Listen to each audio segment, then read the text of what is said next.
One of the things about this hobby is that things take ages. Hello again. So for the last few videos, we've been doing things that just take forever. Setting CV values, you've got to change it, then run the train right round the layout and wait. And on this layout, it can take as much as 4 minutes to do a full circuit. And then we've got these LEDs. Here I am trying to set the values here for this to be about a minute or so. And of course it takes a full 3 or 4 minutes each time I make an adjustment. So I'm sitting here waiting. I haven't got any trains running right now. A couple of reasons. First, it's a huge distraction. And the second is I'm trying to make some of those lights for the hotel on a piece of project board, prototype board, and we'll see what happens. I'm trying to get it done today so that that part of the project is finished. Yes, lots to do, isn't there? Always. My fear now is that I'll be busily involved in something and won't notice it go out. Once you plug the circuit in, it takes I don't know, a good 2 or 3 minutes anyway before it goes out for the first time, and then you have to do your timings. So it takes a hot minute, as they say here in the south. To make my life easier, I've hung it up in front of me. Oh, and it's just, you can't make it up, it's just gone out. So now we'll have to wait and see how long it takes to come back on again. So with 330 microfarads and 500 kilo ohms, so 500, 300 or 330, the 2-to-1 duty cycle is 2 minutes and a second or two on and a minute and a second or two off. So that's actually a good speed. So 2 on, 1 off with 500k and 330 microfarad. It's about right. Remember I had the, what were the values I had? So with 220 and 220, it was, what did we say, a minute and 30 seconds or something like that. So it's anything between those values, I would say. I'm quite proud of the tidiness of that layout and all of that good stuff. And I've figured out how I can get the LEDs to come from there with the resistors, which are sitting right there. But you can count 1, 2, 3. I need 8. So that would be 2 of these plus another one. Or I think I can get all 8 on this board, which is less than twice the size of one of those.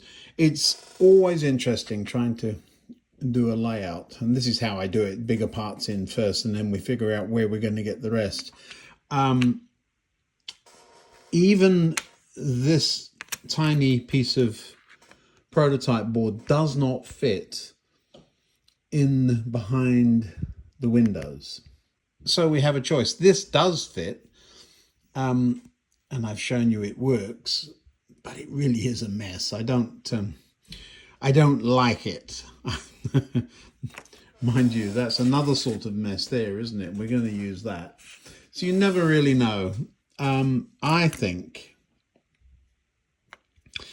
putting it on a board, and we'll make room for a board under the hotel. The wires going to the LEDs, it's 1 common, and then a resistor and a diode, and so it'll be 8 wires back with 1. So we can use a bit of ribbon cable for that. When I say ribbon cable, this is what I'm talking about. It's actually made for the Arduino. Looks pretty, doesn't it? So it has a plug on one end of each of the wires, and then off it goes. So that would work perfectly. I've got plenty of that. There we go. That's about as tidy as I could get it. I could have turned every other row the other way around. and that would have put the negative bus next to each other, which would have made it easier to solder. But nevertheless, that's what I've come up with. So there's 8. I need to count the windows, don't I? Well, there are 10 windows. So if I leave one of them off permanently and one of them on permanently, this will be perfect. The resistors, I could, there's room to stick them in the board. I probably will stick them up with the LEDs. We'll see. I haven't got that far yet. So now the way we do this is we take all the components back out and just leave the sockets. I'll show you why. You see from that angle, you can see it.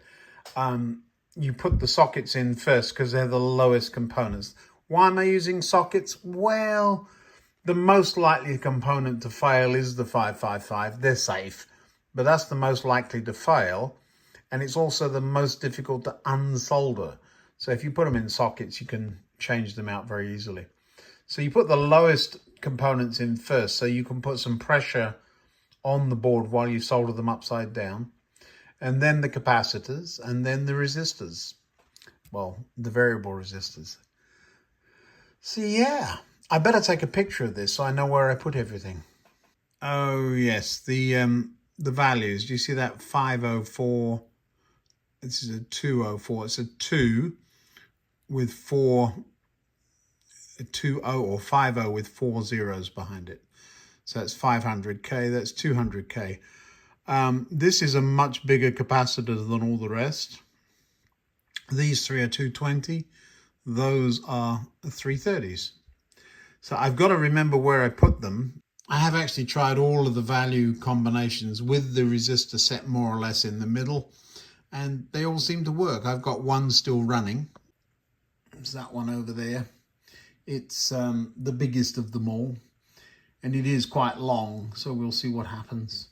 That's this one here. So 504 with a 470, wasn't it? I think it is 470 microfarad. So that's quite a big capacitor in there. Good. I think this is where my soldering abilities are going to get tested. What I really should do is make one on a separate piece of board just to see how I'm going to do the wiring, but only you and me are ever going to see it, and if I don't show it to you, you know what happened.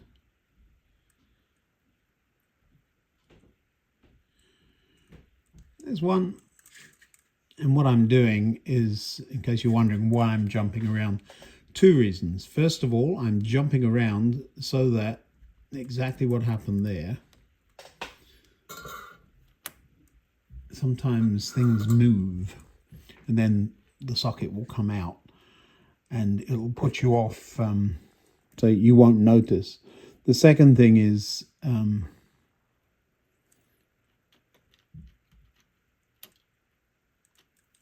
getting one pin of each socket in so that each of the 8 components, as it were, the 8 sockets are actually attached to the board, even if it's only by one leg. And another reason, you see how quick I'm soldering here, but if you can't solder that quickly, what will end up happening is that your heating that up will melt the next pin, and you just make the socket hotter and hotter as you go along. So this is as much a heat thing. My solder is getting shorter, so I need to extend that.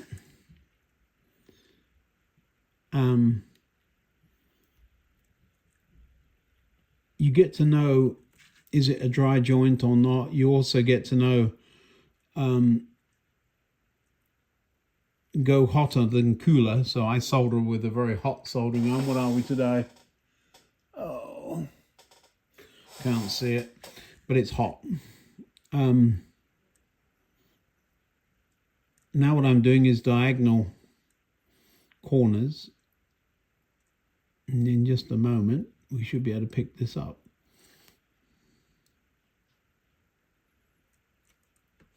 Easy to get too much solder on. And then you get a bridge joint. That's dry. So clean the tip. Retin the tip both sides. Get rid of the extra solder and come back and do it again. There we go, nice.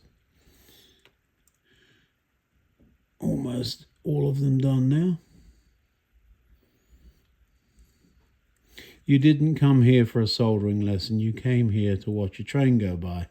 So while I'm doing this, I'll just do this one and tip it over. And then I'll show you a train going by while I finish this board off. All right, there we go. I'm looking down the board. Did I get them all in? Yeah. So, yeah. All done. And if I hold it at the right angle, you should be able to see the ones that are done. Do you see that I've missed one there? And the point is you can then go over the others. But yeah, they're now stably in there. I could now put the capacitors in, but I'm going to get the sockets completely in first. All right, let's go watch a train. I know you want to. Well, this one took off on its own. Rather nice. I'm expecting it to go into the station. There is a schedule that runs it as a shuttle. We'll see what happens. It should stop about there somewhere. Yeah. And we'll see what happens. I think it waits there 20 seconds and then takes off again. Not sure. I heard the points changing, so I have a feeling it's going to take off this way, come back along that same track and go to the branch station. It won't stop in the big station this time if that's the case.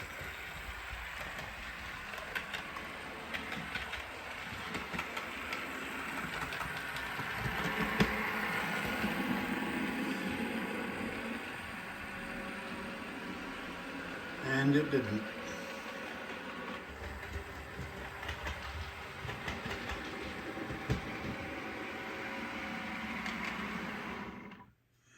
Yeah, there we are.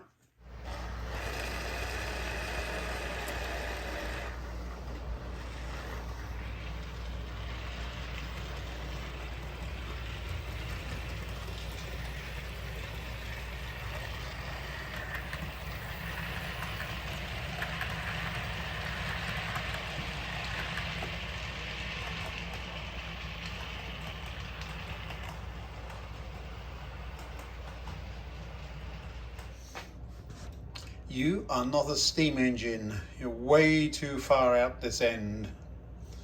Yes.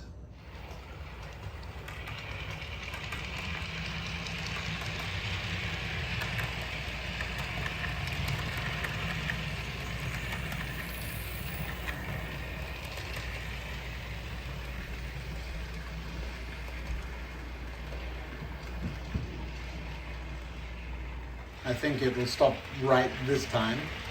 We'll see.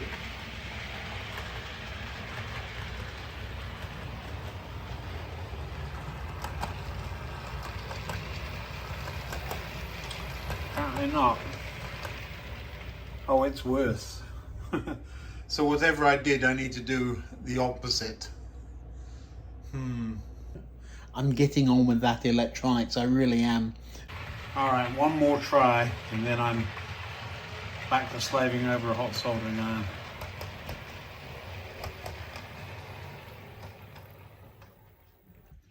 Well, that way round, it comes in perfectly. Look, the other end of it is right by the stairs that would go up to the upper level. Some settings are wrong somewhere. We'll get there in the end. It's fine. Well, while you were busily watching trains go by, I got those sockets soldered in. Just checking I got all the pins. I did, I believe. This one down here looks a bit blobby, but I don't think it is. I think it's just flux. Yeah, not bad. Now, capacitors. Well, that's a desperate attempt to try and keep the right potentiometers in the right place. Here's the hedgehog. Now, one of the problems I have is that whenever I turn things upside down, of course, everything switches sides. So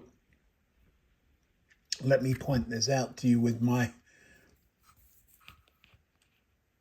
potbelly stove and chimney. There's the socket.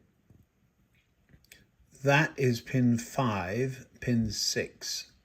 So this will be 1, 2, 3, 4, 5, 6, 7, 8.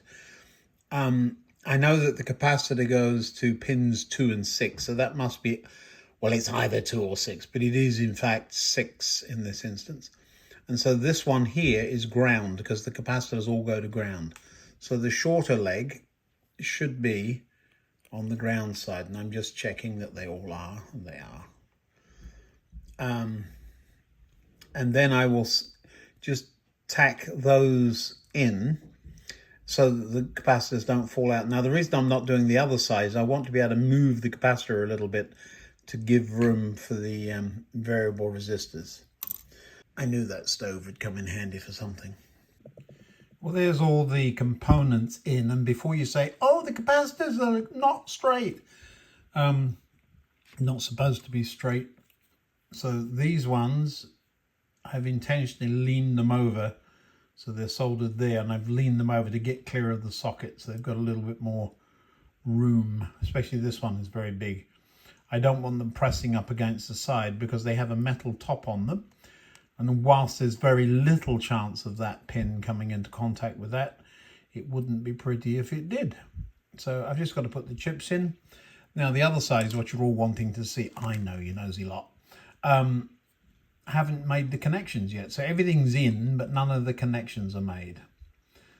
The ones that are laying flat will all be joined together to a negative bus. So that's what I'm up to. Yeah. With this particular circuit, one of the things you have to remember is you can make one. Well, all you're doing when you come over here is repeating that over and over again. You go, ah! No, it's really not that bad. Soldering's not the best, but it's perfectly adequate.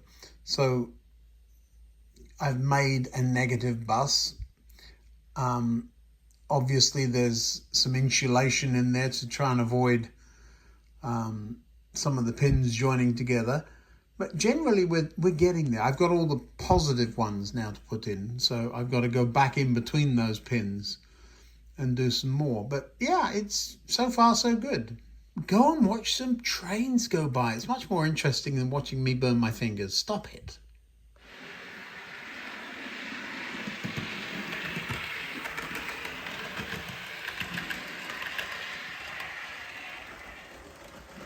This train has never done this on its own before, so this could get interesting. I love the way it slows down before it does it, so that part of the programming at least is working. Are you going to stop before you hit something? Oh, look at you.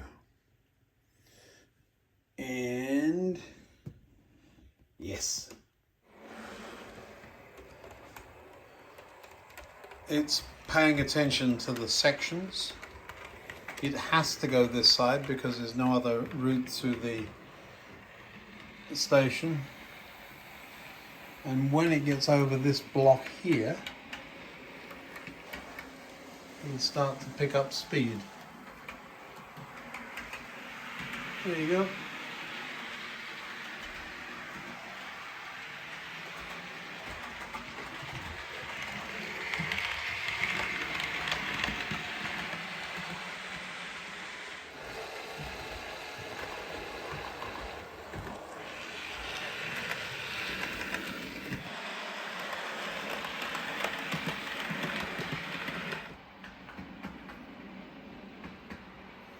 Some realistic slowing down for the terminus station.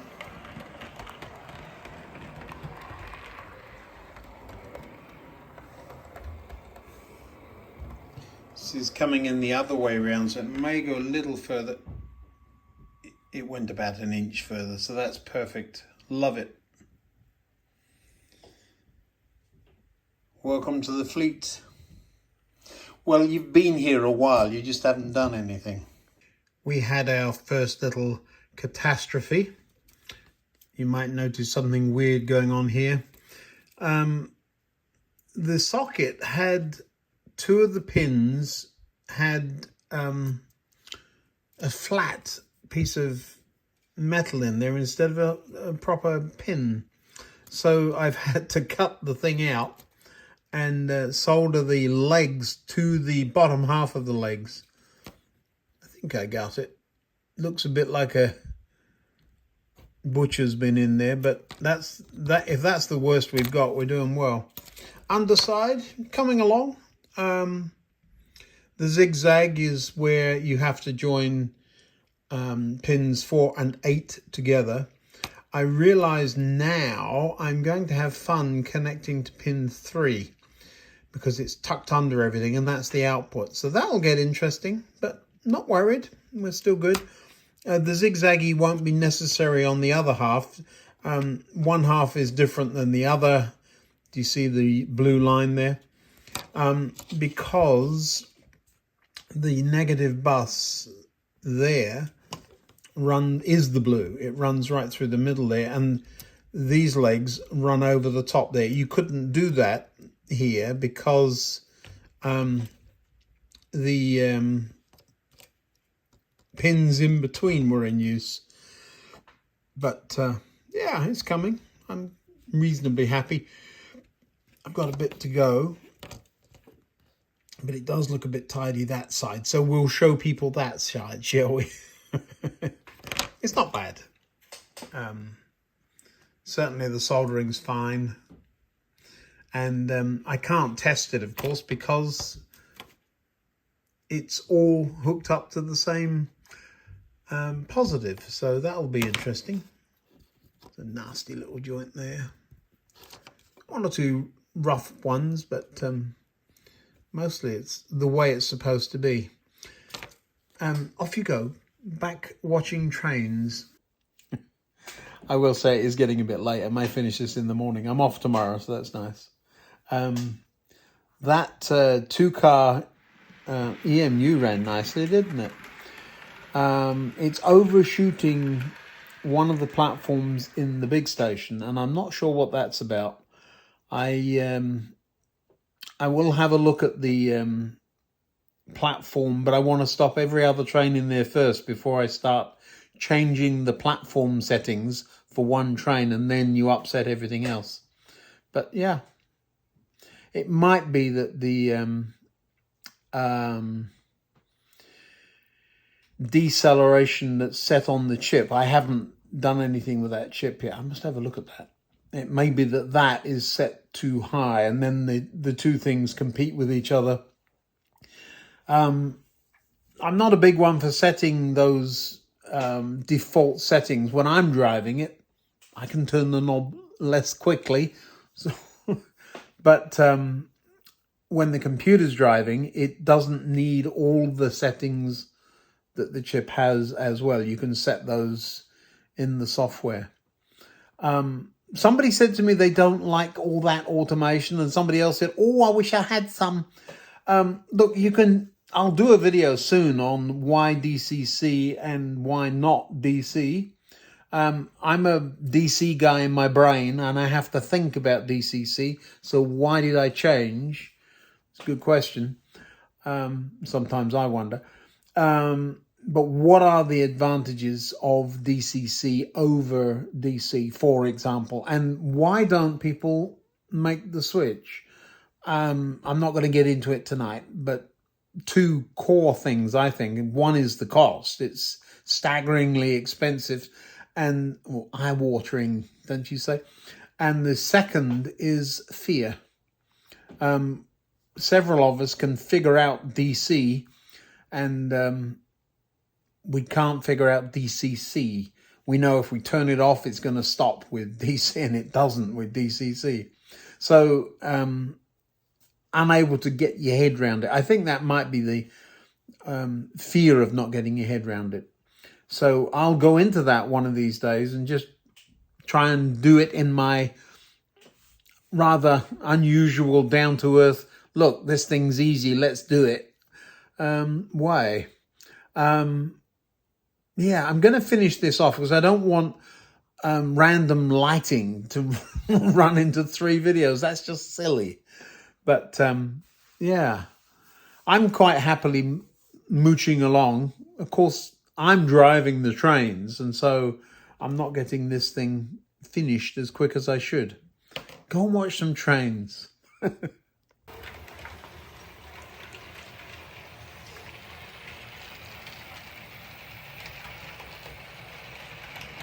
There's often questions about why there are bright white lights in this train. Reading lights. But they weren't that bright.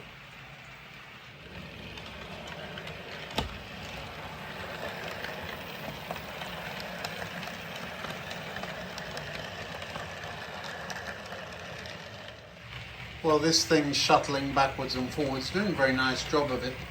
Still a little rough running, that one, but it is working. I realised the Gronk isn't in the computer, so I was looking for it and it's just not there. I've been driving it manually forever, apparently. Thanks for all your comments on the transformer. It's going to get a little bit more paint, make it look a bit more used. But not tonight, it's my bedtime.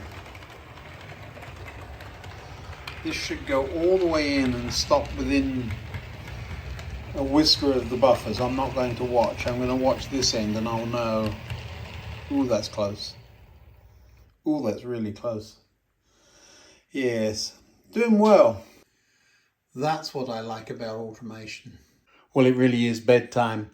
I'll get those lights finished and popped into the hotel before you know it, first thing in the morning. We're not spending 3 videos watching lights randomize. This one should have been an easy, they're done, but I've been sitting tinkering with electronics and running trains. I have got quite a bit of the programming done. I'm trying to do it in the background, but those EMUs are wonderful, aren't they? Anyway, click on this one if you want to see something else, and up there for subscription. It's free. And if you don't, there'll be another one come along in a couple of days. Have a good night now. See you next time. Bye-bye.